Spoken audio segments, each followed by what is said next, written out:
Hello all, Knife Tale here, bringing you a knife summary of a knife I've done a review on. The review will be linked in the description down below. This is the Begg Knives Astio, and not the Steelcraft series, not the budget series. This is the actual Astio. This is the, $2,000 Astio, or approximately. This is a bit of a crazy knife. This is kind of all out, and I absolutely love this one. And this is going to be quick because I don't really put this thing through its paces, but I'm just going to do a quick little summary of what we're looking at here. Blade steel? I can't bloody remember. I might have said it in the review, but I have no idea. I totally forget. It's a steel, though. It is a steel. You've got a mirror polish swedge up here, which is pretty darn cool. Super nice horizontal hand satin. Amazing details. I mean, I love the fullers and the things that Begg knives do. I mean, this is just all aggression. The plunge grind technically hits the back end, but as you can see, it drops down real low. So you would have all that life, which is quite a bit. And I'm not exactly jumping out of the window to use this thing on everything, considering it's as expensive as it is. And I have carried it a few times, though. And it's pretty freaking awesome. I really do like this. Big old flipper tab. Begg likes their flipper tabs to be a little chunky. This particular one is inlaid with this micarta that's sort of like a blanket micarta, but I like it. I like it quite a bit.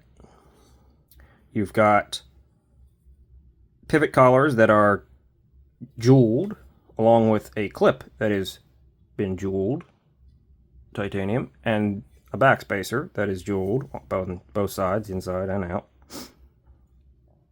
with very aggressive jimping back there. This is a titanium frame lock, though Begg does it a little bit differently. This is a bolt-on frame lock, whereas you have this piece as not one solid piece, but put together, and then you have a frame lock that bolts on separate.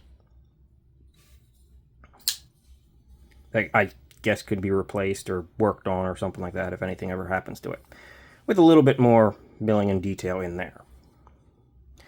Very aggressive jimping, very good lock bar access, but surprisingly comfortable. Its own bearings, obviously. And yeah, she's absurdly smooth and absurdly controlled drop shot. Perfectly centered. This is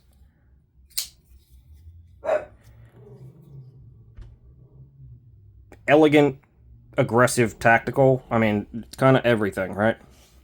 It's contoured. It's rounded nicely. It's got a slightly higher arch towards the back end of the handle, so you can get your finger in at a lower point while your hand cups that. Super comfortable in the hand. Even though it has this big old clip that's not deep carry.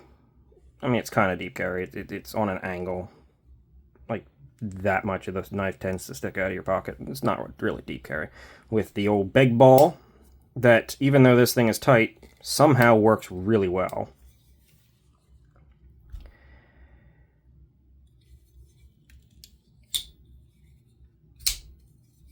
This is just a all-out cool design and a really cool knife that, yeah, it's expensive, but it's definitely doing things, right? I mean, I can't say it's recommendable or justified in the sense that anything that gets up to this price point is purely subjective. It's purely like, do people want to pay that kind of money for it? Do they consider the effort and the extent and the hand finishing that goes into something like this worth it? as we're getting well into the custom knife territory. And clearly I thought it was worth it, because I have this and I'm quite happy with it. It's very thin, quite sharp, aggressive. It's not the bitiest thing in the world, I'll admit, but it would definitely cut. Harpoon, clip point, recurve, Tonto. I guess that's what you'd call that. So the Begg Astio is just, it's a cool knife for people that just like collecting and owning and getting the over-the-top knives, right? Though there is a like $100 and something, $110 or something like that variant of this knife in G10 and D2. It's a little overpriced, but if you like the style, you can get it. It is attainable. It looks like this. I mean, it doesn't have the inlays or the titanium or the mirror swedge and all that other stuff, and it's probably not quite like this one, but you can get it, which is nice.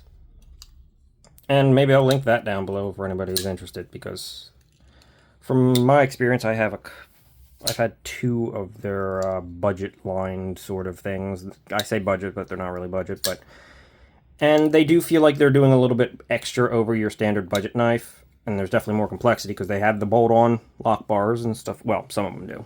I think I have one right over here. Let's see. I do. This is one of their budget ones. This is the Diamichi. I haven't done a review on it yet.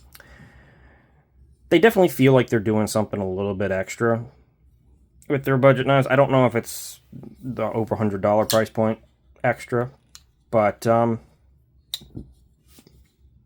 they're interesting, and they've definitely got a certain aesthetic, and I really like that aesthetic. So that is the Begg Astio. I guess you'd consider this the custom version. It's not the Steelcraft or whatever they want to call their lower lines. It's a pretty cool knife. That's just what I like. I like the aesthetic and the finer details here. So that's all for the little summary of what we're looking at, and etc., etc. Thanks for watching. Drop a like, a subscription. I always forget to say that until the very end, and probably nobody watches to the end, so I'm wasting my time. But hey, if you want to, I'd appreciate it. Yeah, I'll see you in the next one.